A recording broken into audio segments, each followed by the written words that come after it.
let's go to the UK now, where Britain's Supreme Court has just ruled that the Sunak government's plan to send asylum seekers to Rwanda is unlawful. Under the plan, Britain would have sent tens of thousands of asylum seekers who had arrived on its shores without permission to the East African country in a bid to deter migrants from crossing the Channel from Europe in small boats into the UK, inspired, of course, by the Abbott government's policy of sending illegal asylum seekers to offshore detention centres. However, Prime Minister Sunak says he hasn't given up. He says he'll still press ahead with the plan regardless of the court's ruling. Joining me now to discuss this, writer, broadcast and Danube Institute fellow David Oldroyd-Bolt. David, welcome to the show. Great to catch up with you recently in London. It's a big issue here, obviously, border protection in Australia. I was always heartened you'd taken some lessons from us in the UK, but it appears to be scuttled by this decision. Sunak says, your Prime Minister says, he's going to press ahead anyway. What's likely to happen? Well, the problem is for us, compared with you, we don't have Nauru. We don't have a country that, under the many, many UN treaties governing this, under the ECHR and under our own domestic legislation, is considered a safe country which does not fall foul of non-refoulement laws. That is to say, that it does not fall foul of the law saying that you must not send illegal immigrants to a country where they run the risk of being persecuted. What is likely to happen is that Mr. Sunak will fail in any attempt he makes to push this through because it is quite simply illegal under international law.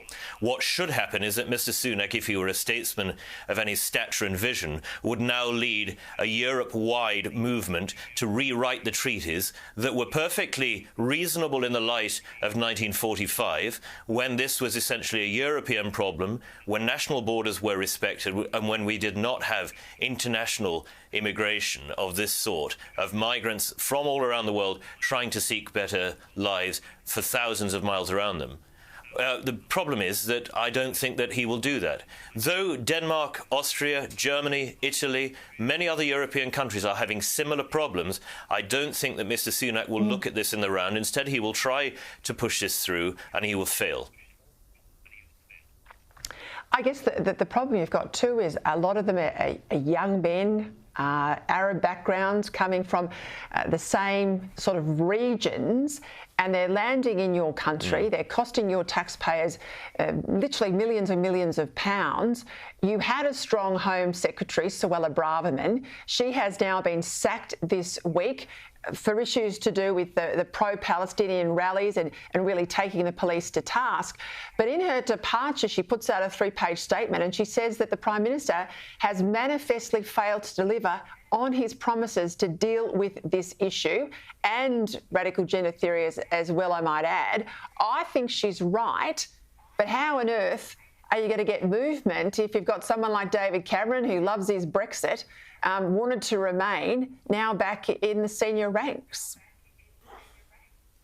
Well, it's a question that we're all asking, those of us who are actually Conservatives. How do you expect this to happen? I think Suella Braverman was ill-advised to call these marches hate marches because it simply stirs up all those who wish for her departure to activate for it even more than they were before, and it has succeeded. She was also ill-advised, I think, to write the piece that she did in the Times, although we now suspect that Mr. Cameron, or sorry, I should say Lord Cameron, was asked if he wished to be Foreign Secretary and therefore for James Cleverly to become Home Secretary before Ms. Braverman wrote this piece in the Times. So I think there was a little bit of backroom dealing going on here.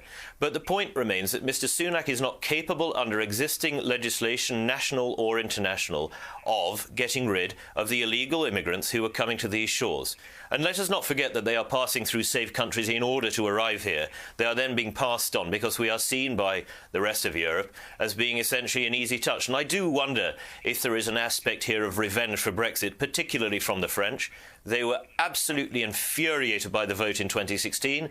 They were themselves stymied in their attempts to make it a truly awful Brexit for us. And I think there is a sort of lover's revenge going on here. They have been left in the lurch. We have gone off to pastures used, seeking brighter sunlit uplands, and they're determined to punish us for it. And one of the ways they are doing this is by not fulfilling their statutory duty to keep the illegal immigrants who are coming into their country. Instead, they're passing them on to us.